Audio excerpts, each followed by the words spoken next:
ਵਾਹਿਗੁਰੂ ਜੀ ਕਾ ਖਾਲਸਾ ਵਾਹਿਗੁਰੂ ਜੀ ਕੀ ਫਤਿਹ।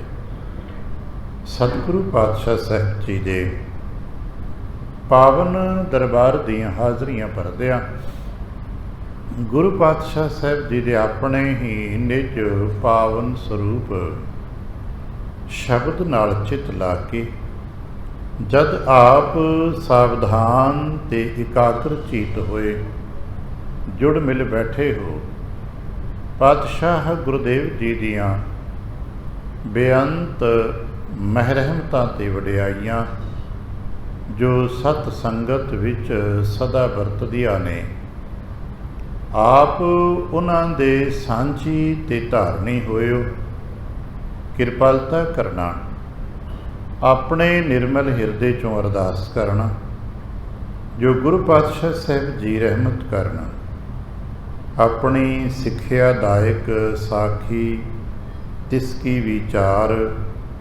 ਬੋਲਣ ਦਾ ਤਾਣ, ਵਿਚਾਰ ਦਾ ਪ੍ਰਵਾਹ ਆਪ ਬਖਸ਼ਿਸ਼ ਕਰਨ। ਇੱਕ ਵਾਰ ਆਸੀਸ ਦਿੰਦਿਆਂ ਅੰਮ੍ਰਿਤ ਦ੍ਰਿਸ਼ਟੀ ਪਾ ਕੇ ਜਪਣਾ ਜੀ ਸਤਨਾਮ ਸ਼੍ਰੀ ਵਾਹਿਗੁਰੂ। ਗਰੀਬ ਨਿਵਾਸ ਘਟ ਘਟ ਕੇ ਵਾਸੀ ਸ਼੍ਰੀ ਅਕਾਲ ਪੁਰਖ ਵਾਹਿਗੁਰੂ ਜੀ ਦਾ ਕੋਟਾਨ ਕੋਟ ਸ਼ੁਕਰਾਨਾ ਜੋ ਸੱਚੇ ਪਾਤਸ਼ਾਹ ਸਾਹਿਬ ਜੀ ਨੇ ਕਿਰਪਾ ਕੀਤੀ ਹੈ। ਹੁਣ ਤੱਕ ਦਾ ਸਮਾਂ ਆਪਣੇ ਪਿਆਰ ਤੇ ਭਾਣੇ ਵਿੱਚ ਬਤੀਤ ਕਰਾਏ ਤੇ ਇਸ ਵਕਤ ਆਪਣੇ ਦਰਬਾਰ ਦੀ ਹਾਜ਼ਰੀ ਭਰਨ ਦਾ ਸੁਭਾਗ ਬਖਸ਼ਿਆ। ਜਗਤ ਗੁਰੂ ਨਾਨਕ ਸਾਹਿਬ ਜੀ ਦੀਆਂ ਸਾਖੀਆਂ ਪੜ੍ਹਦਿਆਂ ਸੁਣਦਿਆਂ ਵਾਚਦਿਆਂ ਹੁਣ ਤੱਕ ਦੇ ਚੱਲ ਰਹੇ ਪ੍ਰਸੰਗ ਵਿੱਚ ਅਸੀਂ ਵਾਚ ਰਹੇ ਸਾਂ ਗੁਰੂ ਨਾਨਕ ਪਾਤਸ਼ਾਹ ਸਾਹਿਬ ਜੀ ਦੇ ਵਿਵਾਹ ਦਾ ਪ੍ਰਸੰਗ, ਜਿਸ ਦੇ ਦਰਮਿਆਨ ਅਸੀਂ ਇੱਥੇ ਪਹੁੰਚੇ ਸਾਂ ਕਿ ਗੁਰੂ ਨਾਨਕ ਪਾਤਸ਼ਾਹ ਸਾਹਿਬ ਜੀ ਦੇ ਵਿਵਾਹ ਤੋਂ ਬਾਅਦ ਵਿੱਚ ਬਾਰਾਤ ਆਪਣੇ ਵਾਪਸ ਘਰ ਆਈ ਹੈ। ਬੇਬੇ ਨਾਨਕੀ ਜੀ ਹੋਰਾਂ ਨੇ ਮਾਣ ਸਨਮਾਨ ਦੇ ਨਾਲ ਸਤਿਕਾਰਯੋਗ ਮਾਤਾ ਸੁਲੱਖਣੀ ਜੀ ਦਾ ਘਰ ਵਿੱਚ ਸਵਾਗਤ ਕੀਤਾ। ਬਹੁਤ ਸਾਰੇ ਜੋ ਇਲਾਕੇ ਦੇ ਬਜ਼ੁਰਗ ਨੇ, ਬੀਬੀਆਂ ਨੇ, ਉਹਨਾਂ ਨੇ ਬਹੂ ਨੂੰ ਵੇਖਣ ਦੇ ਜੋ ਪਰਿਵਾਰਕ ਰਸਮਾਂ ਰਿਵਾਜ਼ ਹੁੰਦੇ ਨਿਭਾਏ ਨੇ। ਕੁਝ ਦਿਨ ਸੁਲਤਾਨਪੁਰ ਲੋਧੀ ਵਿਖੇ ਵਿਸ਼ਰਾਮ ਕਰਕੇ ਸਾਰੇ ਪਰਿਵਾਰ ਨੇ ਜਿਸ ਤਰ੍ਹਾਂ ਬਣਤਰ ਬਾਰਾਤ ਦਾ ਇੱਕ ਹਿੱਸਾ ਸਤਿਗੁਰੂ ਪਾਤਸ਼ਾਹ ਸਾਹਿਬ ਜੀ ਦੇ ਆਪਣੇ ਨਿਜ ਨਗਰ ਤਲਵੰਡੀ ਤੋਂ ਆਇਆ ਸੀ, ਹੁਣ ਉਹਨਾਂ ਵਾਪਸ ਵੀ ਜਾਣਾ। ਇੱਥੋਂ ਦੇ ਸ਼ਗਨ ਵਿਹਾਰ ਕਾਰਜ ਪੂਰੇ ਕਰਨ ਤੋਂ ਬਾਅਦ ਵਿੱਚ, ਇੱਥੋਂ ਦੇ ਜੀਆਂ ਨੂੰ ਵਧਾਈਆਂ ਤੇ ਖੁਸ਼ੀਆਂ ਵੰਡਣ ਤੋਂ ਬਾਅਦ ਵਿੱਚ ਗੁਰੂ ਪਾਤਸ਼ਾਹ ਸਾਹਿਬ ਜੀ ਦੇ ਪਿਤਾ ਜੀ, ਚਾਚਾ ਜੀ, ਮਾਮਾ ਜੀ, ਨਾਨਾ ਜੀ, ਜੋ ਹੋਰ ਪਰਿਵਾਰ ਦੇ ਮੁਖੀ ਜੀ ਨੇ, ਸਾਰੇ ਨੇ ਵਾਪਸੀ ਦੀਆਂ ਤਿਆਰੀਆਂ ਕੀਤੀਆਂ ਨੇ। ਸੁਭਾਵਿਕ ਹੀ ਹੈ ਔਰ ਇਹ ਸਾਰੇ ਸਿਲਸਿਲੇ ਨੂੰ ਉਸੇ ਸੱਜ ਧੱਜ ਦੇ ਨਾਲ ਜਿਵੇਂ ਬਾਰਾਤ ਵਾਪਸ ਆਈ ਸੀ ਉਸੇ ਹਿੱਸੇ ਵਿੱਚ, ਉਸੇ ਸੱਜ ਧੱਜ ਦੇ ਨਾਲ ਇਹ ਬਾਰਾਤ ਫਿਰ ਸੁਲਤਾਨਪੁਰ ਤੋਂ ਤਲਵੰਡੀ ਦੇ ਰਾਹ 'ਤੇ ਤੁਰੀ ਹੈ। ਭਾਈ ਬਾਲਾ ਸਾਹਿਬ ਜੀ ਜਿਹੜੇ ਕਿ ਸਾਡੇ ਸਾਖੀ ਸਾਹਿਤ ਦੇ ਸੂਤਰਾਧਾਰ ਨੇ, ਉਹ ਦੱਸਦੇ ਨੇ ਕਿ ਬਾਲਾ ਜੀ ਦੱਸਦੇ ਨੇ ਕਿ ਮੈਂ ਤਲਵੰਡੀ ਨਹੀਂ ਗਿਆ, ਕਿਉਂਕਿ ਬਾਲਾ ਜੀ ਗੁਰੂ ਨਾਨਕ ਪਾਤਸ਼ਾਹ ਸਾਹਿਬ ਜੀ ਦੇ ਨਾਲ ਮੋਦੀ ਖਾਨੇ ਦੀ ਕਾਰ ਵਿੱਚ ਬਤੌਰ ਸਹਾਇਕ ਵਰਤ ਰਹੇ ਨੇ। ਅਤੇ ਅਲੱਗ-ਅਲੱਗ ਗਾਥਾਵਾਂ ਜਦੋਂ ਇਕੱਠਾ ਕਰੀਦਾ ਤਾਂ ਪਤਾ ਲੱਗਦਾ ਹੈ ਕਿ ਕਿਉਂਕਿ ਲੰਬੇ ਸਮੇਂ ਤੱਕ ਮੋਦੀ ਖਾਨਾ ਬੰਦ ਨਹੀਂ ਰਹਿ ਸਕਦਾ। ਇੱਕ ਦਿਨ 2 ਦਿਨ ਤਾਂ ਹੋਇਆ ਵੀ ਠੀਕ ਹੈ, ਵਿਵਾਹ ਦਾ ਉਤਸਵ ਹੈ, ਪਰ ਹਫ਼ਤਾ ਪਰ ਬਾਰਾਤ ਬਟਾਲੇ ਗਈ, ਆਏ ਗਏ, 3 ਦਿਨ ਜਾਂਦਿਆਂ 3 ਦਿਨ ਬਾਰਾਤ ਉੱਥੇ, 3 ਦਿਨ ਆਉਂਦਿਆਂ ਇੰਝ 10 ਦਿਨ ਤੇ ਹੀ ਗੁਜ਼ਰ ਗਏ।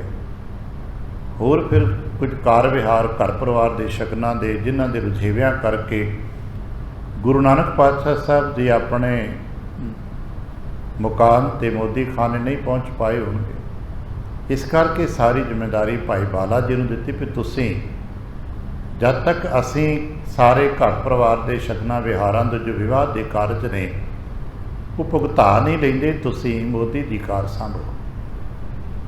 ਇਸ ਕਰਕੇ ਭਾਈ ਬਾਲਾ ਜੀ ਤੇ ਮੋਦੀ ਦੇ ਕਾਰ ਵਿਹਾਰ 'ਚ ਰੁਕ ਗਏ तो महाराज जी के पिता जी अपना सारा काफला लैके बारात नूं लैके वापस अपने नगर तलवंडी जाते हैं।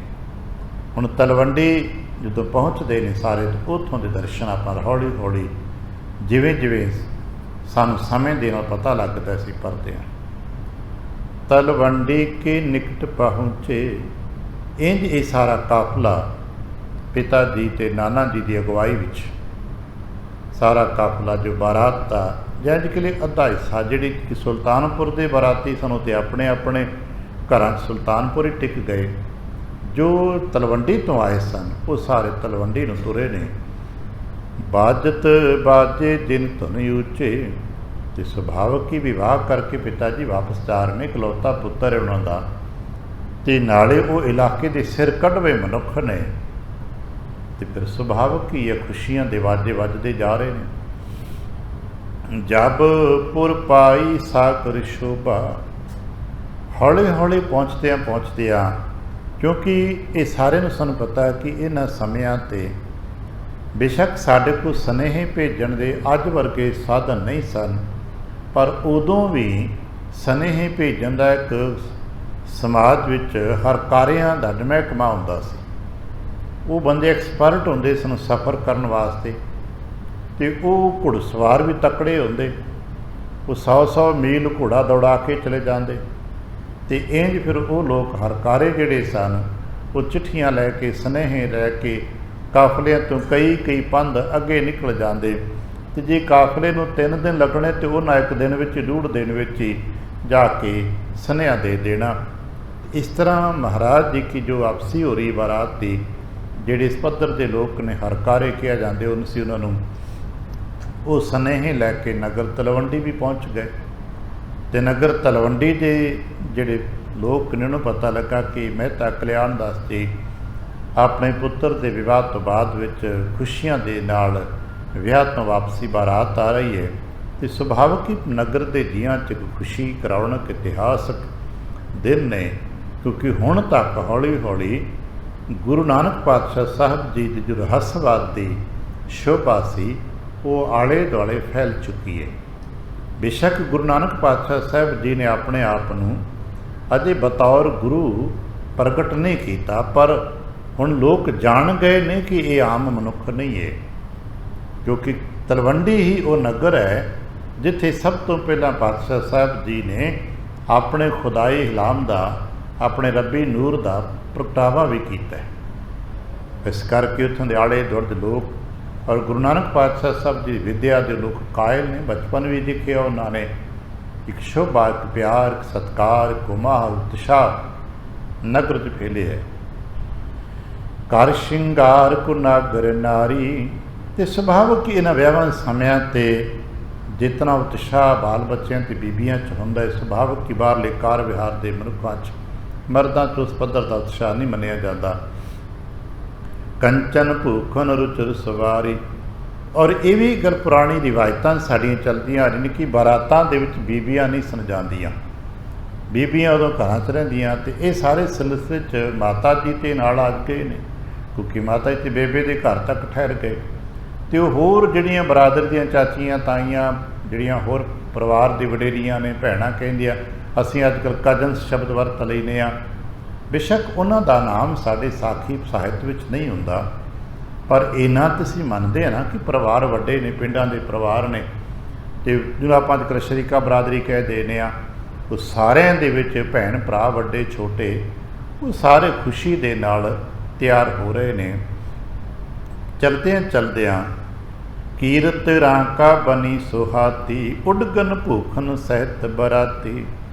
कहते कि इस बारात की शोभा नूं इदां कह सकते हैं कि वह चाननी रात विच चंद्रमा अपने पूरे जौबन ते आसमान विच हुंदा है, ते आले दुआले श्रेष्ठ तारे चमकते हैं।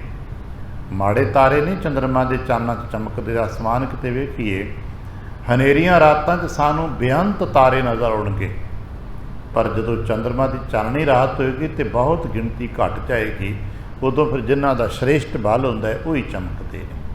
तो गुरु नानक पातशाह साहब के नाल जिहड़े बराती ने वो श्रेष्ठ तारियां वांग ने, इंज खुशियां ते रौनकां वंडदे करते बचन अमी अहलाद मुकंदा।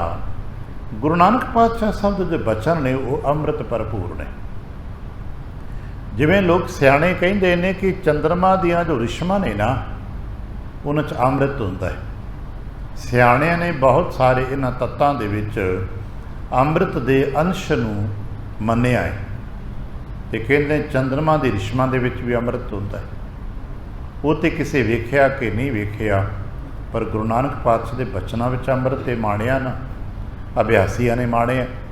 क्योंकि जिवें ਉਹਦੇ ਰਿਸ਼ਮਾਂ 'ਚ ਅੰਮ੍ਰਿਤ ਕਹਿੰਦੇ ਨੇ, दरअसल अमृत गुरु नानक के बचनों च बचन अमी अमी कहते हैं अमृत नूं। बचनों च अमृत है तो जिहड़े जिहड़े प्यारे भागां वाले उस वक्त गुरु नानक पातशाह साहब जी दे नाल बचन विलास करते जाते हैं, भावें वो हास विलास ही क्यों ना करते होण, उन्होंने सुते सिद्ध अमृत मिली जाता है ना। भावें हास विलास ही करते होणगे, हाणी होणगे, पर अस श्री नानक पूर्ण चंदा ऐसे ने साडे गुरु नानक जी। चंद्रमा ते घटदा वधदा रहिंदा है, पर गुरु नानक ते सदा प्रफुल्लित रहिंदे ने। गुरु नानक साहब जी ते प्यारिਆਂ भगतां दे बाबत आप कहंदे, नानक भगतां सदा विगास, भगतां दे घर ते सदा खेड़ा रहिंदा है। इस करके गुरु नानक वो चंद ते घटदा वधदा है, पर गुरु नानक रूपी चंद कदे घटदा नहीं है। दिन दिन चढ़े सवाया नानक होत न घाट, तिसह बिलोकन हेत उमंगा। इसे ही गुरु नानक रूपी चंद नूं देखण दी उमंग है नगर निवासियों च, क्योंकि बड़े लंबे समय बाद इन्हां ने गुरु नानक साहब के दर्शन करने ने। जदों तो गुरु नानक पातशाह साहब जी मोदी के कार वास्ते तुर के आए सन, उदों तो वापस नगर नहीं गए तो 2-2.5 साल का समा वध गुजर गया। हुण इन्ने समय दे विच माहौल बदल जाता है, व्यक्ति उम्र के एक पड़ाव तो दूजे च प्रवेश कर जाता है। जब महाराज आए सन तो उदों अजकल आपां नूं टीन एज कहने आ, पुराने साखीकार किशोर कहते हैं भी किशोर अवस्था सी, टीन एज सी, पर हुण जवानी विच कदम धरदे आ। उदों दाड़ी ते लकीर हल्की हल्की सी, हुण दाड़ी कुंडलदार हो गई है। हुण जवानी मनुख लगते हैं, शरीर भर गया 2-2.5-3 सालों के विच। हुण सियाणे मनुख जवान लगते हैं, बड़ा कुछ बदल गया।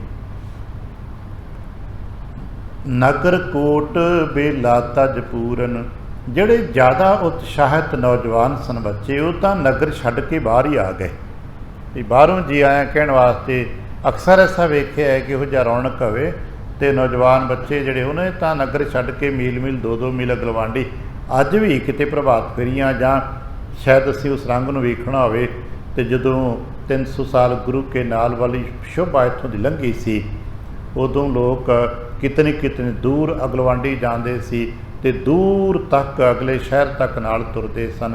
अद्धी दी रात 2-2 बजे तक असां वेखे, उदों सारे वेखे होणे कि संगतां सड़कां ते बाज़ारां च खड़ियां इंतज़ार करदियां सन। बस इसे तरह उत्साह गुरु नानक पातशाह साहब जी का फैलियो जस चों वहर संपूर्ण। हुण इहदे इलाके विच गुरु नानक का जस फैल रहा है। देख देख प्रमोद न थोरा, सारे लोग आनंद माणदे, जिहड़ा मिलदा है उही कहंदा कि हुण ते वाह वाह होई है। जिहड़े हाणी ने चलो वो तो खास विलास भी करते होणगे, पर जिहड़े सियाणे बजुर्ग मिलते हैं सब देख के अजकल शब्द साडे कोल परसनैलिटी है, सब कहते नहीं गुरु हुण ते नानक की परसनैलिटी बहुत वधिया फब हुई है भाई। जदों गए सी उदों ते बचपन जी दहलीजां सन, हुण ते पर जवान ने, हुण ते बहुत सोहना स्वरूप कढ़िया है। जिनको मिलने की बहु प्यासा, ते जिन्हां नूं मिलण दी चाहत प्यारियां दे नगर विच है। अस प्रकार पुर निकट बराता, इंज हौली हौली बारात तुरदी तुरदी अपने नगर पहुंची है। प्रभशी द्वार प्रकाश सुहाता, किंज उस वक्त तक संध्या को समा हो गया। नगर निवासियों ने जो इंतजाम किए इन विच प्रकाश का प्रबंध किया होया है। जहें चौपर ज्यों चार बजारू, जिन्हों आप अजकल सत्थ कह देने आ, बारात सारी बारात सज धज दे नाल जो मुख बाजार सी जन सत्थ सी, वो चौपर कहते अजकल आप चौराहा भी कह देने, जिथों अलग अलग पासे रस्ते फैलते हैं उन्हां चों लंघदे। तेह माग तेह मैं गमने हर खे अपारू, इंज ਸੱਥ ਵਿੱਚੋਂ ਦੀ ਲੰਘਦੇ ਹੋਏ ਮੁੱਖ ਬਾਜ਼ਾਰ ਕਹਿ ਸਕਦੇ ਹਾਂ, ਮੁੱਖ ਰਸਤੇ ਤੋਂ ਹੁੰਦੇ ਹੋਏ ਸਾਰੇ ਆਪਣੇ ਨਗਰ ਆਪਣੇ ਘਰ ਪਹੁੰਚੇ ਨੇ। ਧਨ ਵਾਰਤ ਬਰਖਾਵਤ ਪਹਾੜੀ ਤੇ ਚਾਚਾ ਜੀ ਤੇ ਆਪਣੀ ਮੌਜ ਵਿੱਚ ਆਪਣੀ ਖੁਸ਼ੀ 'ਚ ਆਏ, ਆਪਣੇ ਹਾਲਾਤ ਵਿੱਚ ਆਪਣੇ ਭਤੀਜੇ ਦੇ ਵਿਆਹ ਦੀ ਖੁਸ਼ੀ ਰੱਜ ਕੇ ਕਰਦੇ ਪਏ ਨੇ ਤੇ ਖੁੱਲ੍ਹਾ ਧਨ ਵਰਤਾ ਰਹੇ ਨੇ। ਕਰਹਿ ਸੁਜਸ ਜਹ ਤੈ ਨਰ ਨਾਰੀ, ਤੇ ਇਸ ਚੜ੍ਹਤ ਨੂੰ ਦੇਖ ਕੇ ਲੋਕ ਸ਼ੋਭਾ ਕਰਦੇ ਨੇ। ਨਿਜ ਨਿਕੇਤ ਕੇ ਨਿਕਟੇ ਆਏ, ਤੇ ਭਾਈ ਸਾਰੇ ਹੌਲੀ ਹੌਲੀ ਚੱਲਦੇ ਚੱਲਦੇ ਆਪਣੇ ਨਿਕੇਤ ਕਹਿੰਦੇ ਘਰ ਦੇ ਦਰਵਾਜ਼ੇ 'ਤੇ ਆ ਗਏ।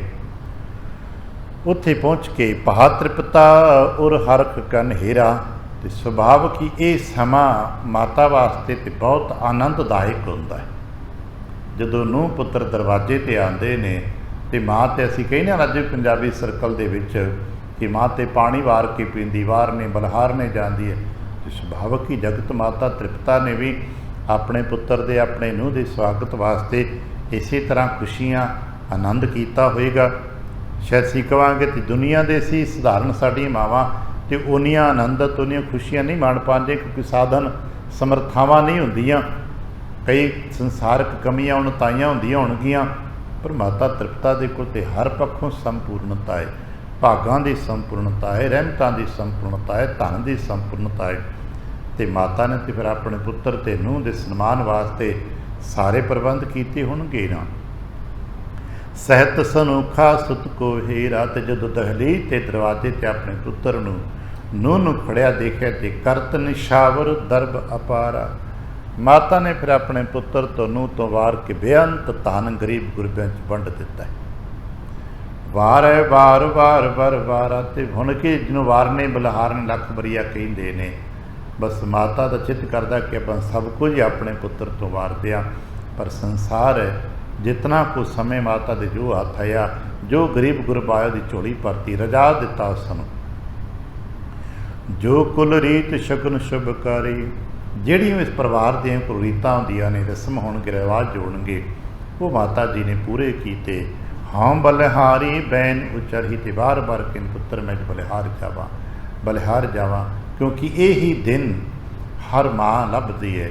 ਅਸੀਂ ਕਦੇ ਕਦੇ ਫਿਲਾਸਫੀ 'ਚ ਕਹਿੰਦੇ ਹੁੰਦੇ ਹਾਂ ਕਿ ਸਾਡੇ ਬੱਚੇ ਜਿਉਂ-ਜਿਉਂ ਵਿਹੜੇ 'ਚ ਖੇਡਣਾ ਸ਼ੁਰੂ ਕਰ ਦਿੰਦੇ ਨੇ ਨਾ, ਅੱਜ ਦਿਨ ਪਹਿਲੇ ਦਿਨ ਬੱਚੇ ਵਿਹੜੇ 'ਚ ਨੱਠਦੇ ਭੱਜਦੇ ਕਿਲਕਾਰੀਆਂ ਮਾਰਦੇ ਨੇ, ਮਾਤਾ ਉਦਣ ਤੋਂ ਹੀ ਇਸ ਦਿਨ ਦਾ ਕਲਪਨਾ ਬਣਾਉਣ ਲੱਗ ਪੈਂਦੀ ਹੈ। ਅਸੀਂ ਕਹਿੰਦੇ ਕਿ ਉਹ ਬੱਚਾ ਨਹੀਂ ਵੱਡਾ ਹੋ ਰਿਹਾ, ਮਾਤਾ ਪਿਤਾ ਦੇ ਸੁਪਨੇ ਵੱਡੇ ਹੋਣ ਲੱਗ ਪੈਂਦੇ। ਫਿਰ ਮਾਤਾ ਪਿਤਾ ਖੇਡਦਾ ਬੱਚਾ ਹੈ ਤੇ ਮਾਤਾ ਤੋਂ ਸੁਪਨੇ ਲੈਂਦੀ, ਕਲਪਨਾਵਾਂ ਬਣਾਉਂਦੀ, ਕੱਲ੍ਹ ਇੱਦਾਂ ਪੜ੍ਹਨਗੇ, ਇੱਦਾਂ ਹੋਏਗਾ, ਇੱਦਾਂ ਹੋਏਗਾ, ਆਹ ਹੋਏਗਾ, ਆਹ ਕਰਾਂਗੇ, ਆਹ ਕਰਾਂਗੇ। ਤੇ ਅੱਜ ਉਹ ਸੁਪਨਾ ਸਾਕਾਰ ਹੋਇਆ ਮਾਤਾ ਦਾ। ਤੇ ਹਰ ਮਾਤਾ ਆਪਣੇ ਪੁੱਤਰ ਦਾ ਇਸ ਦਿਨ ਦੇਖਣਾ ਚਾਹੁੰਦੀ ਕਿ ਨੂੰਹ ਪੁੱਤਰ ਘਰ ਆ ਰਹੇ ਹੋਣ ਤੇ ਮਾਤਾ ਸ਼ਗਨ ਮਨਾ ਰਹੀ ਹੋਵੇ। ਮਾਤਾ ਕਹਿੰਦੀ ਬੇਟਾ ਮੈਂ ਤੇ ਬਲਿਹਾਰ ਜਾਵਾਂ। ਭਇਓ ਸਪੂਤ ਹਮ ਨਿਕੇਤ ਹਮਾਰੇ, ਬੇਟਾ ਤੇਰੇ ਘਰ ਵਿੱਚ ਜਨਮ ਲੈਣ ਦੇ ਨਾਲ ਬਿਸੰਤ ਏਕ ਜਾਸ ਕੁਲ ਤਾਰੇ। ਅੱਜ ਮੈਂ ਮੰਨਦੀ ਹਾਂ ਕਿ ਮੈਂ ਸੁਣਿਆ ਹੈ ਕਿ ਜੇ ਕਿਸੇ ਘਰ ਵਿੱਚ ਭਗਤ ਜਨਮ ਲੈ ਲਏ ਤੇ 21 ਕੁਲ ਤਰ ਜਾਂਦੇ ਨੇ। ਕਿਉਂਕਿ ਅੱਜ ਮੈਨੂੰ ਵਿਸ਼ਵਾਸ ਹੈ ਕਿ 21 ਕਈ ਮੇਰੇ ਤੇ ਕਈ 21 ਕੁਲ ਤਰ ਗਏ। ਵਾਕਿਆ ਹੀ ਗੁਰਬਾਣੀ 'ਚ ਇੱਕ ਜ਼ਿਕਰ ਹੈ ਭਗਤ ਜਨਾਂ ਕੇ 21 ਕੁਲ ਉਧਾਰੇ, ਭਗਤਾਂ ਦੇ 21 ਕੁਲ ਤਰਦੇ। ਪਰ ਸੱਚ ਜਾਣਨਾ ਗੁਰੂ ਨਾਨਕ ਦੇ ਕਿੰਨੇ ਕੁਲ ਤਰੇ ਹੋਣਗੇ, ਕੋਈ ਗਿਣਤੀ ਕਰਾਂਗੇ ਅਸੀਂ? ਨਹੀਂ। ਇੱਕ ਗਾਥਾ ਚੋਂ ਸਮਾਂ ਵਿਵਾਹ ਦਾ ਗੱਲ ਕਰਨੀ ਥੋੜ੍ਹੀ ਜਿਹੀ ਬੇਈਮਾਨੀ ਜੀ ਲੱਗਦੀ ਹੈ, ਪਰ ਕੱਲ੍ਹ ਅਸੀਂ ਸਾਖੀਆਂ ਦੇ ਜੋ ਕੱਲ੍ਹ ਦਾ ਸਮਾਂ ਸੀ 'ਚ ਗੱਲ ਆਪਣੇ ਕਈ ਵਾਰ ਪੜ੍ਹੀ ਸੁਣੀ ਕਿ ਜਦੋਂ ਪੁੱਤਰਾਂ ਨੇ ਕਿਹਾ ਸੀ ਕਿ ਸਾਡਾ ਕੀ ਬਣੇਗਾ, ਤੁਸਾਂ ਗੱਦੀ 'ਤੇ ਰਹਿਣਾ ਨੂੰ ਦੇ ਦਿੱਤੀ, ਸਾਰਾ ਜੋ ਸੰਗਤ ਦਾ ਰਾਜ ਆ ਸੰਗ ਲੈਣਾ ਨੂੰ ਦੇ ਦਿੱਤਾ। ਉਸ ਵਕਤ ਦੀ ਇੱਕ ਗੱਲ ਗੁਰੂ ਨਾਨਕ ਪਾਤਸ਼ਾਹ ਦੇ ਰਸਨਾ ਤੋਂ ਸਾਂ ਵਡੇਰਿਆਂ ਤੋਂ ਸੁਣੀ ਆ। ਪਾਤਸ਼ਾਹ ਕਹਿਣ ਲੱਗੇ ਗੁਰ ਪੀਰਾਂ ਦੇ ਤੇ ਕੂਕਰਾਂ 'ਚੋਂ ਕਰਾਮਾਤਾਂ ਹੁੰਦੀਆਂ ਨੇ, ਤੁਸੀਂ ਤੇ ਮੇਰੇ ਨਿਜ ਪੁੱਤਰ ਹੋ, ਤੁਹਾਨੂੰ ਤਾਂ ਦੁਨੀਆ ਹੀ ਪੂਜੇਗੀ। ਔਰ ਵਾਕਿਆ ਹੀ ਅੱਜ ਵੀ ਗੁਰੂ ਨਾਨਕ ਦੇ ਅੰਸ਼ ਵੰਸ਼ ਨੂੰ ਪੂਜਿਆ ਜਾਂਦਾ ਹੈ। ਕਿਤਨਾ ਲੰਮੇਰਾ ਸਮਾਂ 550 ਸਾਲ ਗੁਜ਼ਰ ਜਾਣ ਦੇ ਬਾਵਜੂਦ ਵੀ ਅੱਜ ਵੀ ਗੁਰੂ ਨਾਨਕ ਪਰਿਵਾਰ ਦੇ ਅੰਸ਼ ਵੰਸ਼ ਨੂੰ ਸਨਮਾਨ ਮਿਲਦਾ ਨਾ, ਪੂਜਾ ਹੁੰਦੀ ਨਾ। ਦੂਰ ਦੁਰਾਡੇ ਵੀ ਪਰਿਵਾਰ ਦੇ ਬਹੁਤ ਸਾਰੇ ਜੀਵਨ ਦੇਖੇ ਨੇ ਜਿਹੜੇ ਅਗਰ ਪਤਾ ਲੱਗ ਜੇ ਵੀ ਇਹ ਬੇਦੀ ਇਹਨਾਂ ਦੀ ਜੋ ਲਾਈਫ ਚੇਨ ਹੈ ਗੁਰੂ ਨਾਨਕ ਸਾਹਿਬ ਜੀ ਦੀ ਫੈਮਿਲੀ ਨਾਲ ਜੁੜਦੀ ਹੈ ਤੇ ਸੁੱਤੇ ਹਿੱਸੇ ਦੀ ਉਹਨਾਂ ਦਾ ਇੱਕ ਸਨਮਾਨ ਵੱਧ ਜਾਂਦਾ ਵੀ ਜਿਨ੍ਹਾਂ ਪਰਿਵਾਰਾਂ ਦੀ ਚੇਨ ਪਿਛਲੀ ਹੌਲੀ ਹੌਲੀ ਪੀੜ੍ਹੀ ਬਾਬਾ ਲਖਮੀ ਦਾਸ ਜੀ ਨਾਲ ਗੁਰੂ ਨਾਨਕ ਪਾਤਸ਼ਾਹ ਨਾਲ ਜੁੜ ਜਾਂਦੀ ਹੈ, ਸਾਡੀ ਦ੍ਰਿਸ਼ਟੀ ਸੁੱਤੇ ਹਿੱਸੇ ਦੀ ਉਹਨਾਂ ਦਾ ਸਤਿਕਾਰ ਵੱਧ ਜਾਂਦਾ ਹੈ। ਕਹਿਣ ਲੱਗੇ ਕਿੰਨੇ ਕੁਲ ਤਰ ਕੇ ਮੈਨੂੰ ਨਹੀਂ ਪਤਾ, ਮੇਰਾ ਤੇ ਸਾਰਾ ਜਹਾਨ ਹੀ ਤਾਰ ਦਿੱਤਾ ਹੈ। ਮਿਲੇ ਸੁਲੱਖਣੀ ਪੁਨ ਨਿਜ ਸਾਸੂ। ਤੇ ਫਿਰ ਮਾਤਾ ਸੁਲੱਖਣੀ ਜੀ ਨੇ ਆਪਣੇ ਸਹੁਰੇ ਘਰ ਪਹਿਲਾ ਕਦਮ ਧਰਿਆ। ਮਾਤਾ ਨੇ ਮਾਣ ਸਨਮਾਨ ਦਿੱਤਾ ਹੈ। ਧਰਿਓ ਚਰਨ ਪਰ ਮਸਤਕ ਆਸੂ। ਤੇ ਸਾਡੇ ਪਰਿਵਾਰਕ ਰੀਤਾਂ ਦੇ ਮੁਤਾਬਕ ਨੂੰਹ ਨੇ ਆਪਣੀ ਸੱਸ ਨੂੰ ਆਪਣੇ ਵਿਹੜੇ 'ਚ ਪਹਿਲੇ ਵਾਰ ਕਦਮ ਧਰਦਿਆਂ ਮੱਥਾ ਟੇਕਿਆ। ਆਸ਼ਿਕ ਦੀਨੀ ਲੀਨੀ ਅੰਕਾ। ਤੇ ਮੱਥਾ ਕੌਣ ਸੁੱਖ ਟੇਕਣ ਦੇਵੇਗਾ? ਨੂੰਹ ਦਾ ਪਿਆਰ ਹੀ ਸੁੱਖ। ਮਾਤਾ ਗਦਗਦ ਸੀ। ਮਾਤਾ ਤੇ ਉਹ ਗਲਵਕੜੀ ਚ ਲੈ ਲਿਆ। ਹਰਖ ਬਿਲੇਖ ਬਦਨ ਮਯੰਕਾ। ਤੇ ਆਪਣੀ ਨੂੰਹ ਦਾ ਚੰਦ ਵਰਗਾ ਚਿਹਰਾ ਦੇਖ ਕੇ ਤੇ ਮਾਤਾ ਤੇ ਗਦਗਦ ਹੋਈ ਪਈ ਹੈ। ਬੇਦੀ ਕੁਲ ਕੀ ਮਿਲੀ ਬਧੂਟੀ। ਜਿਹੜੀਆਂ ਗੁਰੂ ਨਾਨਕ ਪਾਤਸ਼ਾਹ ਸਾਹਿਬ ਦੇ ਪਰਿਵਾਰ ਦੀਆਂ ਵਡੇਰੀਆਂ ਬਹੂਆਂ ਨੇ, ਜਿਸ ਅਸੀਂ ਬੇਦੀ ਕੁਲ ਦੀਆਂ ਬਹੂਆਂ ਕਹਿ ਸਕਦੇ ਹਾਂ, ਉਹਨਾਂ ਸਾਰਿਆਂ ਨੇ ਆ ਕੇ ਵਧਾਈ ਦਿੱਤੀ ਹੈ। ਦੇਖ ਦੇਖ ਮੁਖ ਸੁਖ ਜਨ ਲੂਟੀ। ਉਹ ਆਉਂਦੀਆਂ ਨੇ। ਸਾਡੇ ਘਰਾਂ 'ਚ ਅੱਜ ਵੀ ਰਿਵਾਜ ਹੈ ਬਹੂ ਦਾ ਮੂੰਹ ਵੇਖਣਾ, ਇੱਕ ਸ਼ਗਨ ਹੋ ਗਿਆ, ਇੱਕ ਰਿਵਾਜ ਵੀ ਹੈ, ਵਿਵਹਾਰ ਵੀ ਪੁਰਾਣਾ ਬਣਿਆ ਹੋਇਆ। ਉਹ ਆਉਂਦੀਆਂ ਨੇ ਸਾਰੀਆਂ ਮਾਤਾ ਸੁਲੱਖਣੀ ਨੂੰ ਦੇਖਦੀਆਂ ਨੇ, ਭਾਵ ਦਰਸ਼ਨ ਅਸੀਂ ਸਤਿਕਾਰ ਨਾਲ ਕਹਾਂਗੇ, ਮਾਤਾ ਦੇ ਦਰਸ਼ਨ ਹੁੰਦੇ ਨੇ। ਮਾਣ ਸਨਮਾਨ ਜੋ ਸ਼ਗਨ ਵੀ ਦਿੰਦੀਆਂ ਨੇ। ਦਰਅਸਲ ਉਹ ਭਾਗਾਂ ਵਾਲੀਆਂ ਨੇ ਜਿਹੜੀਆਂ ਸ਼ਗਨ ਦੇ ਬਹਾਨੇ, ਮਾਣ ਸਨਮਾਨ ਅਤੇ ਪਰਿਵਾਰਕ ਰਸਮਾਂ ਦੇ ਬਹਾਨੇ ਮਾਤਾ ਸੁਲੱਖਣੀ ਦੀ ਨਿਕਟਤਾ ਨੂੰ ਮਾਣ ਰਹੀਆਂ ਨੇ। ਕਿਉਂਕਿ ਮਾਤਾ ਸੁਲੱਖਣੀ ਕੋਈ ਸਧਾਰਨ ਬੇਬੀ ਮਤ ਕਹੀਏ, ਅਸੀਂ ਕਹਿਦੇ ਨੇ ਸਧਾਰਨ ਜਿਹਾ, ਕਿਉਂਕਿ ਸਾਖੀਆਂ 'ਚ ਇਤਿਹਾਸ ਮਾਤਾ ਸੁਲੱਖਣੀ ਦੇ ਕਿਸੇ ਰੋਲ ਨੂੰ ਆਪਾਂ ਵਡੱਪਣ ਦੀ ਦ੍ਰਿਸ਼ਟੀ ਦੇ ਨਾਲ ਸਾਡੇ ਸਾਹਿਤਕਾਰਾਂ ਨੇ ਉਜਾਗਰ ਹੀ ਨਹੀਂ ਕੀਤਾ, ਮਾਣ ਹੀ ਨਹੀਂ ਦਿੱਤਾ। ਪਰ ਚੇਤਰਨਾ ਮਾਤਾ ਸੁਲੱਖਣੀ ਵਰਗੀ ਸੁਭਾਗ ਬੀਬੀ ਸੰਸਾਰ 'ਚ ਸਿਰਫ ਉਹ ਆਪ ਹੀ ਹੈ, ਜਿਨ੍ਹਾਂ ਨੂੰ ਗੁਰੂ ਨਾਨਕ ਸਾਹਿਬ ਜੀ ਵਰਗਾ ਵਰ ਮਿਲਿਆ ਹੈ। ਇਹ ਬਸ ਕੋਈ ਇੱਕ ਹੈ, ਵੱਖਰਾ ਹੀ ਪੱਖ ਹੈ। ਇਸ ਕਰਕੇ ਇੰਝ ਹੀ ਕਹਿ ਸਕਦੇ ਕਿ ਉਹ ਬੀਬੀਆਂ ਉਹ ਬੜੇ ਭਾਗਾਂ ਵਾਲੀਆਂ ਨੇ ਜਿਹੜੀਆਂ ਇਸ ਵਕਤ 'ਤੇ ਮਾਤਾ ਸੁਲੱਖਣੀ ਦੇ ਕੋਲ ਭਾਵੇਂ ਸੰਸਾਰਕ ਅਤੇ ਪਰਿਵਾਰਕ ਸ਼ਗਨ ਵਿਹਾਰ ਕਰਨ ਵਾਸਤੇ, ਆਪਣੇ ਬਰਾਦਰੀ ਦੇ ਜੋ ਸ਼ਗਨ ਉਹ ਕਰਨ ਵਾਸਤੇ ਨਿਕਟਤਾ ਹੀ ਜੋ ਆ ਗਈਆਂ ਨੇ, ਉਹੀ ਭਾਗਾਂ ਵਾਲੀਆਂ ਹੋਰ ਹੋ ਗਈਆਂ ਹੋਣਗੀਆਂ। ਨਿਕਟ ਸੋ ਤ੍ਰਿਪਤਾ ਦੇਤ ਵਧਾਈ। ਤੇ ਮਾਤਾ ਤ੍ਰਿਪਤਾ ਜੀ ਕੋਲ ਖੜੇ ਨੇ ਆਪਣੇ ਬਹੂ ਦੇ। ਜੋ ਵੀ ਕੋਈ ਪਰਿਵਾਰ ਦੀ ਬਹੂ ਆ ਕੇ, ਜੋ ਵੱਡੇ ਛੋਟੇ ਜੋ ਦਰਜਾ ਬਦਰਜਾ ਅਸੀਂ ਕਹਿੰਦੇ ਆ, ਉਹਨਾਂ ਸਾਰਿਆਂ ਨੂੰ ਮਾਤਾ ਜੀ ਫਿਰ ਉਹਨਾਂ ਨੂੰ ਵੀ ਸ਼ਗਨ ਦੇ ਰਹੇ ਨੇ। ਕਿਉਂਕਿ ਹੁੰਦਾ ਨਾ ਪਰਿਵਾਰਾਂ 'ਚ ਨੂੰਹਾਂ ਧੀਆਂ ਨੂੰ ਉਹਨਾਂ ਸਮਿਆਂ 'ਤੇ ਕੁਝ ਨਾ ਕੁਝ ਗਿਫਟ ਸ਼ਗਨ ਦਿੱਤੇ ਜਾਂਦੇ ਨੇ।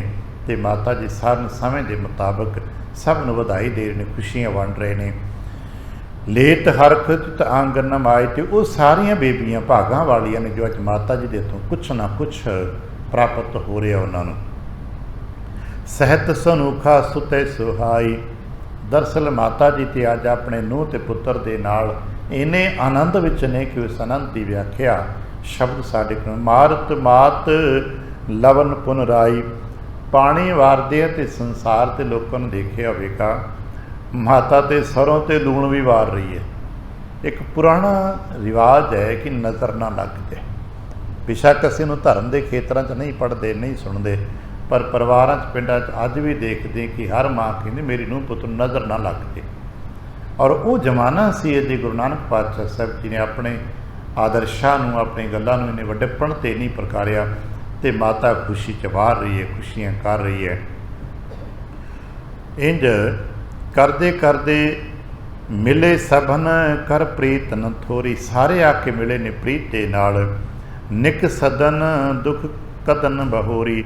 ਇੰਝ ਜੋ ਪਰਿਵਾਰਕ ਰੀਤਾਂ ਨੇ, ਕੋਈ ਖੁਸ਼ੀਆਂ, ਕੁਝ ਰਸਮਾਂ ਕਰਨ ਤੋਂ ਬਾਅਦ ਵਿੱਚ, ਕਿਉਂਕਿ ਕੁਝ ਸਮਾਂ ਤੇ ਪਰਿਵਾਰ ਦੀ ਇਹਨਾਂ ਰਸਮਾਂ ਦੇ ਵਿੱਚ ਗੁਜ਼ਰ ਜਾਂਦਾ ਹੈ, ਉਹਨੇ ਸਮੇਂ ਦੇ ਵਿੱਚ ਜਿੱਥੇ ਘਰ ਅੰਦਰ ਦੇ ਕੋਈ ਰਸਮਾਂ ਬੀਬੀਆਂ ਨੇ ਰਲ ਕੇ ਕੀਤੀਆਂ ਨੇ, ਇਹਨੇ ਸਮੇਂ 'ਚ ਬਾਹਰ ਜੋ ਬਰਾਤੀ ਆਏ ਸਨ ਉਹ ਵੀ ਥਾਂ ਥਾਈਂ ਟਿਕ ਗਏ। ਅਤੇ ਉਹਨਾਂ ਬਰਾਤੀਆਂ ਦੇ ਥਾਂ ਥਾਈਂ ਟਿਕਣ ਦੇ ਨਾਲ ਸਾਰੇ ਹੋਰ ਨਗਰ ਨਿਵਾਸੀ ਵੀ ਇਕੱਠੇ ਬਾਹਰ ਵਿਹੜੇ 'ਚ ਹੋ ਗਏ ਨੇ।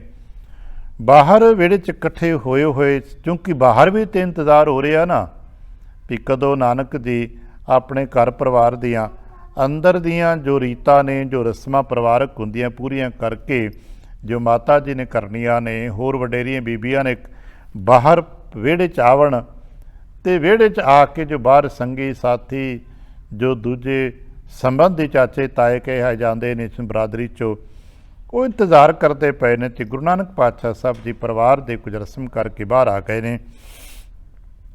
ਬੈਠੇ ਸਭਾ ਲਗਾਏ ਸੁਜਾਨਾ, ਅੱਗੇ ਵੇਖਿਆ ਸਾਰਾ ਵਿਹੜਾ ਭਰਿਆ ਪਿਆ।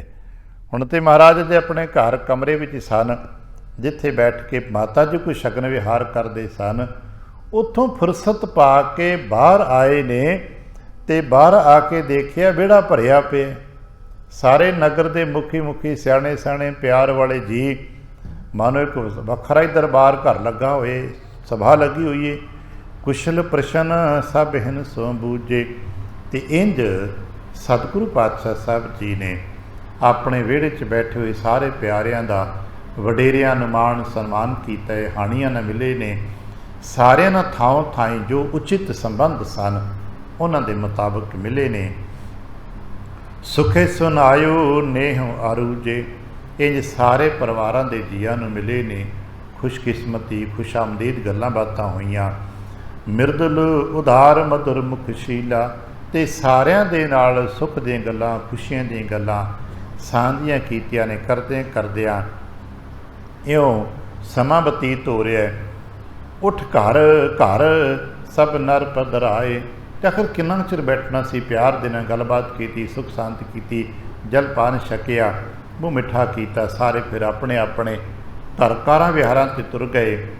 ਪੁਨ ਕਾਲੂ ਬੋਲਿਓ ਇਉਂ ਕੀਜੈ, ਜਦੋਂ ਵੇਖਿਆ ਕਿ ਹੁਣ ਨਗਰ ਨਿਵਾਸੀ ਆਲੇ ਦੁਆਲੇ ਦੇ ਗੁਆਂਢੀ ਥੋੜ੍ਹਾ ਜਿਹਾ ਫੁਰਸਤ ਹੋ ਗਈ ਹੈ, ਪਿਤਾ ਜੀ ਕਹਿਣ ਲੱਗੇ ਚੱਲ ਬੁਲਾਰ ਟਿਕ ਤਾਤ ਮਿਲੀ ਜੇ ਬੇਟਾ, ਹੁਣੇ ਨਾ ਆਪਾਂ ਜਾ ਕੇ ਰਾਏ ਬੁਲਾਰ ਜੀ ਨੂੰ ਮਿਲ ਲਈਏ, ਕਿਉਂਕਿ ਰਾਏ ਜੀ ਬਹੁਤ ਪਿਆਰ ਕਰਦੇ ਨੇ ਅਤੇ ਉਹ ਬਹੁਤ ਕਾਹਲੇ ਪੈ ਰਹੇ ਨੇ, ਸਨੇ ਆ ਰਹੇ ਨੇ ਉਹਨਾਂ ਦੇ ਕਿ ਭਾਈ ਮੈਂ ਮਿਲਣਾ ਹੈ, ਅਤੇ ਵਡੇਰੀ ਉਮਰਾਂ ਕਰਕੇ ਚੱਲ ਕੇ ਨਹੀਂ ਆ ਸਕਦੇ, ਅਤੇ ਆਪਾਂ ਇੰਝ ਕਰੀਏ ਨਾ, ਕੁਝ ਬੰਦੇ ਇੱਕ ਦੋ ਨਾਲ ਲੈ ਲਓ ਅਤੇ ਚਲੀਏ। ਕਿੰਚਿਤ ਮਾਨਵ ਲਾਲੂ ਸਾਥਾ, ਦੋ ਚਾਰ ਸਿਆਣੇ ਮਨੁੱਖ ਅਤੇ ਸਤਿਗੁਰ ਪਾਤਸ਼ਾਹ ਦੇ ਚਾਚਾ ਜੀ ਭਾਈ ਲਾਲ ਚੰਦ ਜੀ ਸੁਣ ਕਰ ਗਮਨੇ ਸ਼੍ਰੀ ਜਗन्नाथा, ਅਤੇ ਸਤਿਗੁਰੂ ਨਾਨਕ ਪਾਤਸ਼ਾਹ ਸਾਹਿਬ ਜੀ, ਚਾਚਾ ਜੀ, ਪਿਤਾ ਜੀ, ਹੋਰ ਨਗਰ ਦੇ ਦੋ ਚਾਰ ਜਿਹੜੇ ਸਿਆਣੇ ਮਨੁੱਖ ਹੋਣਗੇ, ਉਹ ਸਾਰੇ ਰਾਏ ਬੁਲਾਰ ਜੀ ਨੂੰ ਮਿਲਣ ਵਾਸਤੇ ਚਲੇ ਗਏ ਨੇ। ਜਹੇ ਨਿਜ ਮੰਡਪ ਸਭਾ ਲਗਾਈ, ਉਹ ਆਪਣੀ ਸਭਾ ਲਗਾ ਕੇ ਉਡੀਕ 'ਚ ਬੈਠੇ ਹੋਏ ਨੇ ਕਿ ਕਦੋਂ ਆਉਣਗੇ ਅਤੇ ਕਦੋਂ ਦਰਸ਼ਨ ਹੋਣਗੇ, ਕਿਉਂਕਿ ਚਾਅ ਹੀ ਉਹਨਾਂ ਨੂੰ ਬਹੁਤ ਸੀ। ਪਰਿਵਾਰ ਦੇ ਜੀਵਨ ਅਤੇ ਬਰਾਦਰੀ ਵਰਗ 'ਚੋਂ ਚਾਅ ਸੀ, ਪਰ ਰਾਏ ਬੁਲਾਰ ਜੀ ਅਤੇ ਗੁਰੂ ਨਾਨਕ ਪਾਤਸ਼ਾਹ ਸਾਹਿਬ ਜੀ ਦਾ ਬਰਾਦਰੀ ਕਰਕੇ ਚਾਅ ਨਹੀਂ ਕਰਦੇ। ਰਾਏ ਬੁਲਾਰ ਜੀ ਅਤੇ ਗੁਰੂ ਨਾਨਕ ਪਾਤਸ਼ਾਹ ਸਾਹਿਬ ਜੀ ਨੂੰ ਖੁਦਾਈ ਰੂਪ ਦੇਖਦੇ ਨੇ, ਅਤੇ ਉਹ 'ਤੇ ਆਪਣਾ ਦਰਬਾਰ ਲਾ ਕੇ ਸਭਾ ਸਾਰਾ ਵਿਛਾ ਕੇ ਬੈਠੇ ਨੇ। ਬਸ ਘਰ ਪਹੁੰਚੇ ਕਿ ਪਹੁੰਚੇ ਅਤੇ ਮੈਨੂੰ ਦਰਸ਼ਨ ਦੇਣ ਤੋਂ ਆਉਣਾ ਹੀ ਆਉਣਾ। ਜਾਂ ਇੰਝ ਕਿਹਾ ਜੇ ਕਿਸੇ ਦਾ ਪਲੈਨਿੰਗ ਸੀ ਕਿ ਭਾਈ ਤੁਹਾਨੂੰ ਫੁਰਸਤ ਪਾ ਕੇ ਤੁਹਾਡੇ ਦਰਸ਼ਨ, ਤੁਹਾਨੂੰ ਮੁਲਾਕਾਤ ਕਰਨ ਵੀ ਆਉਣਗੇ। ਬੁਝਤ ਰਾਏ ਵਿਵਾਹ ਭਲਾਈ, ਸਾਰੇ ਬੈਠੇ ਨੇ ਅਤੇ ਉੱਥੇ ਰਾਏ ਜੀ ਪਹਿਲਾਂ ਹੀ ਵਿਆਹ ਦੀਆਂ ਗੱਲਾਂ ਕਰਦੇ ਪਏ ਨੇ। ਜਿਹੜੇ ਬਾਰਾਤ 'ਚੋਂ ਇੱਕ ਦੂਜੀ ਆਏ ਹੋਣਗੇ, ਪਹੁੰਚੇ ਹੋਣਗੇ, ਉਹ ਉਹਨਾਂ ਤੋਂ ਪੁੱਛ ਰਹੇ ਨੇ ਵਿਆਹ ਦੀਆਂ ਗੱਲਾਂ।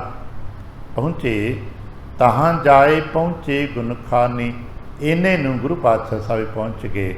ਕਰਨ ਈਠ ਕੋ ਬਿਰਹ ਪ੍ਰਾਣੀ, ਦਰਅਸਲ ਬਿਰਹ ਪ੍ਰਾਣੀ ਉਹ ਹੈ ਰਾਏ ਬੁਲਾਰ, ਜੋ ਪ੍ਰੇਮ ਦੇ ਬਿਰਹਾ ਦੇ ਵਿੱਚ ਕੁੱਠਿਆ ਹੋਇਆ ਹੈ। ਪੇਖਤ ਪੁਲਕਿਓ ਪ੍ਰੇਮ ਹੈ ਅੰਗਾ, ਅਤੇ ਜੋ ਹੀ ਦੂਰੋਂ ਵੇਖਿਆ ਕਿ ਨਾਨਕ ਜੀ ਆ ਗਏ ਨੇ ਅਤੇ ਰਾਏ ਬੁਲਾਰ ਜੀ 'ਤੇ ਮਾਨੋ ਖਿੜ ਗਏ।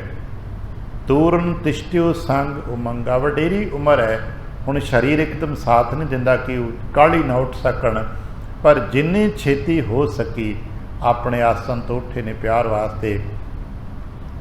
ਬਦਨ ਚੰਦਰਮਾ ਉਹ ਜਲ ਕੋਰਾ, ਕਿਉਂਕਿ ਸਾਹਮਣੇ 'ਤੇ ਮੰਨ ਲਓ ਆਸਮਾਨ ਦਾ ਚਾਂਦੀ ਤੁਰਿਆ ਹੁੰਦਾ ਹੈ। ਲੋਚਨ ਕੀਨ ਚਕੋਰ ਨੰਜੋਰਾ, ਮਨ ਦੂਰੋਂ ਦੇਖਿਆ ਹੁਣ ਤੇ ਪਲਕ ਨਹੀਂ ਝਪਕਦੇ, ਚਾਹੁੰਦੇ ਨੇ ਉੱਡ ਕੇ ਜਾ ਕੇ ਮਿਲ ਲੈਣ, ਪਰ ਸਰੀਰ ਨੂੰ ਸਾਥ ਨਹੀਂ ਦਿੰਦਾ। ਜਾਏ ਨਿਕਟ ਜਾਏ ਪਦ ਪਰਸਨ ਹੇਤੂ, ਤਾਂ ਨਾਨਕ ਪਾਤਸ਼ਾਹ ਸਤਿਗੁਰੂ ਜੀ ਵੀ ਆਪਣੇ ਵਡੇਰਿਆਂ ਦਾ ਸਨਮਾਨ ਕਰਨਾ ਸਾਨੂੰ ਸਿਖਾਉਂਦੇ ਨੇ। ਜਾ ਕੇ ਵਡੇਰਿਆਂ ਨੂੰ ਮੱਥਾ ਟੇਕਣਾ, ਉਹਨਾਂ ਦੇ ਪੈਰੀਂ ਪਾਉਣਾ, ਇਹ ਸਾਡਾ ਅੱਜ ਵੀ ਫਰਜ਼ ਬਣਦਾ ਕਿ ਆਪਣੇ ਵਡੇਰਿਆਂ ਤੋਂ, ਜਿਹੜੇ ਪਰਿਵਾਰ ਦੇ ਵਡੇਰੇ ਬਜ਼ੁਰਗ ਹੋਣ, ਨਗਰਾਂ ਖੇੜਿਆਂ ਦੇ ਵਿੱਚ ਵਡੇਰੇ ਬਜ਼ੁਰਗ ਹੋਣ, ਉਹਨਾਂ ਦਾ ਮਾਣ ਸਨਮਾਨ ਕੀਤਾ ਜਾਏ ਤੇ ਜਦੋਂ ਕਿਤੇ ਮਿਲਣ ਉਹਨਾਂ ਦੇ ਪੈਰੀ ਪਾਉਣਾ, ਜੋ ਵੀ ਸਨਮਾਨ ਜੋ ਸਾਡੀ ਕਿਰਿਆਵਾਂ ਨੇ ਕੀਤੀਆਂ ਜਾਣ। ਜਿਉਂ ਹੀ ਮਹਾਰਾਜ ਜੀ ਨੇ ਉਹਨਾਂ ਨੂੰ ਝੁਕਣਾ ਚਾਹਿਆ, ਝੁਕਣ ਲੱਗੇ ਬੇਦੀ ਕੁਲ ਕੇਤੂ। ਮਹਾਰਾਜ ਜੀ ਉਹਨਾਂ ਦੇ ਚਰਨਾਂ ਵੱਲੋਂ ਝੁਕੇ ਨੇ, ਭਰ ਕਰ ਕੌਰੀ ਸੋ ਕਰ ਲਾਏ। ਪਰ ਰਾਏ ਬੁਲਾਰ ਕਿੱਥੇ ਝੁਕਣ ਦੇਵੇ। ਰਾਏ ਬੁਲਾਰ ਨੇ ਗਲਵੰਡੀ ਪੜ ਕੇ ਗਲਵਕੜੀ, ਕੌਰੀ ਕਹਿੰਦੇ ਨੇ ਜਿਹਨੂੰ ਆਪਾਂ ਗਲਵਕੜੀ ਕਹਿ ਦਿੰਦੇ ਹਾਂ, ਦੋਹਾਂ ਬਾਹਾਂ 'ਚ ਲਪੇਟ ਲੈਣਾ। ਕੌਰੀ ਸ਼ਬਦ ਬ੍ਰਜ ਭਾਸ਼ਾ ਦਾ ਪੁਰਾਣਾ ਸ਼ਬਦ ਜੋ ਹੌਲੀ ਹੌਲੀ ਮਿਟਦਾ ਜਾਂਦਾ ਹੈ। ਇਹ ਆਗਰੇ ਅਤੇ ਮਥੁਰਾ ਦੇ ਇਲਾਕਿਆਂ 'ਚ ਬੋਲਿਆ ਜਾਂਦਾ ਹੈ, ਜਿਹਨੂੰ ਆਪਾਂ ਕਹਿੰਦੇ ਬਾਹਾਂ 'ਚ ਗਲਵਕੜੀ 'ਚ ਲੈ ਲੈਣਾ। ਰਾਏ ਬੁਲਾਰ ਨੇ ਗਲਵਾਂਡੀ ਹੋ ਕੇ ਗਲਵਕੜੀ 'ਚ ਲੈ ਲਿਆ। ਲੋਚਨ ਵਿੱਚ ਆਨੰਦ ਜਲ ਛਾਏ। ਤੇ ਜਿਉਂ ਹੀ ਗੁਰੂ ਨਾਨਕ ਪਾਤਸ਼ਾਹ ਸਾਹਿਬ ਜੀ ਦੀ ਪਵਿੱਤਰ ਛੋਹ ਰਾਏ ਬੁਲਾਰ ਜੀ ਨੂੰ ਮਿਲੀ ਹੈ, ਤੇ ਰਾਏ ਬੁਲਾਰ ਜੀ ਤੇ ਨੇਤਰ ਛੁੱਟ ਗਏ। ਨੇਤਰ ਵਹਿਤ, ਕਿਉਂਕਿ ਬੈਰਾਗੀ ਮਨੁੱਖ ਸੀ, ਉਹ ਬੈਰਾਗ ਸੀ, ਹੁਣ ਬੋਲ ਨਹੀਂ ਪਾ ਰਹੇ, ਬਸ ਗਲ ਭਰਿਆ, ਗੱਚ ਭਰਿਆ ਤੇ ਘੁੱਟ ਕੇ ਹਿਰਦੇ ਨਾਲ ਆਇਆ। ਸੁਖ ਭੂਜਤ ਪੇ ਗਦ ਗਦ ਬਾਣੀ। ਬਸ ਸੁਖੀ ਹੋ ਇੰਨਾ ਕਹਿੰਦੇ ਕਹਿੰਦੇ ਹੀ ਬਾਣੀ ਗਦ ਗਦ ਹੋ ਗਈ। ਬਿਨ ਉਚਰੇ ਦੁਹ ਦਿਸ਼ ਪਹਿਚਾਨੀ। ਤੇ ਗੁਰੂ ਨਾਨਕ ਪਾਤਸ਼ਾਹ ਸਾਹਿਬ ਨੇ ਅੱਗੋਂ ਕੋਈ ਜਵਾਬ ਨਹੀਂ ਦਿੱਤਾ, ਬਸ ਚੁੱਪਚਾਪ ਜਿਵੇਂ ਉਹਨਾਂ ਨੇ ਗਲਵਕੜੀ 'ਚ ਲਿਆ ਹੋਇਆ ਸੀ, ਕੁਝ ਪਲ ਉਸੇ ਤਰ੍ਹਾਂ ਨਿੱਘ ਦਿੰਦੇ ਰਹੇ ਨੇ ਆਪਣੀ ਨਿਕਟਤਾ ਦਾ, ਆਪਣੀ ਸ਼ੋਅ ਦਾ ਅੰਮ੍ਰਿਤ ਜਿਹੜਾ ਹੈ ਉਹ ਰਾਏ ਬੁਲਾਰ ਨੂੰ ਪ੍ਰਾਪਤ ਹੁੰਦਾ ਰਿਹਾ। ਕੁਝ ਸਮੇਂ ਮਨ 'ਚ ਸਿਰਹਾਨੇ ਦਿਸ਼ ਭਰੇ ਆਈ। ਕੁਝ ਪਲਾਂ ਬਾਅਦ ਰਾਏ ਬੁਲਾਰ ਨੇ ਹੌਲੀ ਨਾ ਪਕੜ ਕੇ ਨਾਨਕ ਸਤਿਗੁਰੂ ਜੀ ਨੂੰ ਸਰਾਣੇ ਵਾਲੇ ਪਾਸੇ ਬਿਠਾਇਆ। ਔਰ ਇਹੀ ਸਾਨੂੰ ਸਮਝ ਆਉਂਦੀ ਹੈ ਕਿ ਜਿਸ ਦਾ ਵੀ ਸਨਮਾਨ ਦੇਣਾ ਹੋਵੇ ਉਸ ਨੂੰ ਆਪਣੇ ਸਰਾਣੇ ਵਾਲੇ ਬਿਠਾਇਆ ਜਾਂਦਾ ਹੈ। ਪੁਰਾਣੇ ਜ਼ਮਾਨੇ 'ਚ ਤੇ ਅੱਜ ਵੀ ਸਤਿਕਾਰ ਕੀਤਾ ਜਾਂਦਾ ਹੈ ਕਿ ਜਿਸ ਦਾ ਅਸੀਂ ਸਤਿਕਾਰ ਕਰਦੇ ਹੋਈਏ ਕਦੇ ਵੀ ਉਹਦੇ ਸਰਾਣੇ ਵਾਲੇ ਪਾਸੇ ਚੜ੍ਹ ਕੇ ਨਾ ਬੈਠੀਏ। ਸਿਆਣੇ ਤਾਂ ਕਹਿੰਦੇ ਨੇ ਜੇ ਸਰਾਣਾ ਨਾ ਹੋਵੇ, ਇੱਦਾਂ ਦਰੀ ਚਾਦਰੀ ਵਿਛੀ ਹੋਵੇ, ਤੇ ਕਸੀਂ ਉਹਦੇ ਸੱਜੇ ਪਾਸੇ ਚੜ੍ਹ ਕੇ ਨਾ ਬੈਠੀਏ, ਉਹਨਾਂ ਤੋਂ ਮੋਹਰੇ ਅੱਗੇ ਹੋ ਕੇ ਨਾ ਬੈਠੀਏ, ਬਲਕਿ ਜਿਹੜੇ ਹੋ ਸਕੇ ਉਹਨਾਂ ਦੇ ਖੱਬੇ ਪਾਸੇ, ਉਹਨਾਂ ਤੋਂ ਥੋੜ੍ਹਾ ਜਿਹਾ ਉਹਨਾਂ ਦੀ ਬਾਡੀ ਲਾਈਨ ਤੋਂ ਪਿੱਛੇ ਹਟ ਕੇ ਰਹੀਏ। ਕਦੇ ਵੀ ਜਿਸ ਦਾ ਅਸੀਂ ਦਿਲੋਂ ਮਾਣ ਸਨਮਾਨ ਕਰੀਏ ਉਹਦੀ ਬਾਡੀ ਲਾਈਨ ਤੋਂ ਕਦੇ ਅੱਗੇ ਨਹੀਂ ਜਾਣਾ ਚਾਹੀਦਾ। ਗੁਰੂ ਅੰਗਦ ਤੇ ਗੁਰੂ ਰਾਮਦਾਸ ਮਹਾਰਾਜ ਸਾਖੀ ਤੋਂ ਤੱਕ ਆਉਂਦਾ ਹੈ ਕਿ ਗੁਰੂ ਅਮਰਦਾਸ ਮਹਾਰਾਜ ਜੀ ਕਿਸੇ ਗੱਲ ਸੁਣਨ ਵਾਸਤੇ ਗੁਰੂ ਅੰਗਦ ਦੇਵ ਜੀ ਦੇ ਬਰਾਬਰ ਚੱਲ ਕੇ ਆਏ, ਤੇ ਗੱਲਬਾਤ ਕਰਦਿਆਂ ਕਿ ਜਿਵੇਂ ਆਮ ਤੌਰ ਤੁਰਿਆਂ ਸਾਡੇ ਹੱਥ ਚੱਲਦੇ ਨੇ, ਅਮਰਦਾਸ ਮਹਾਰਾਜ ਜੀ ਦੀ ਬਾਂਹ ਮਹਾਰਾਜ ਗੁਰੂ ਅੰਗਦ ਦੇਵ ਜੀ ਦੀ ਬਾਡੀ ਲਾਈਨ ਤੋਂ ਅੱਗੇ ਨਿਕਲ ਗਈ। ਤੇ ਅਗਲੇ ਦਿਨ ਮਹਾਰਾਜ ਅਮਰਦਾਸ ਜੀ ਨੇ ਆਪਣੀ ਬਾਂਹ ਨੂੰ ਪਿੱਛੇ ਰੱਖਿਆ, ਬੰਨ੍ਹ ਲਿਆ ਪਿੱਛੇ। ਤੇ ਗੁਰੂ ਅੰਗਦ ਦੇਵ ਜੀ ਅਗਲੇ ਮਿਲੇ ਕਿ ਪੁਰਖਾ ਕੀ ਗੱਲ ਹੋਈ, ਬਾਂਹ ਠੀਕ ਹੈ, ਸੁੱਖ ਹੈ, ਜੇ ਕੋਈ ਦੁੱਖ ਸੁੱਖ ਦੇ ਲੋਕ ਤਾਂ ਗਲ 'ਚ ਬੰਨ੍ਹਦੇ ਨੇ, ਤੁਸੀਂ ਪਿੱਛੇ ਬੰਨ੍ਹੀ ਹੈ। ਕਹਿਣ ਲੱਗੇ ਮਹਾਰਾਜ ਜੀ ਨੇ ਗੁਸਤਾਖੀ ਕੀਤੀ ਹੈ। ਕੀ ਗੁਸਤਾਖੀ ਕੀਤੀ ਹੈ? ਇਹ ਆਪਣੇ ਗੁਰੂ ਦੇ ਤੋਂ ਅੱਗੇ ਲੰਘ ਗਈ ਸੀ।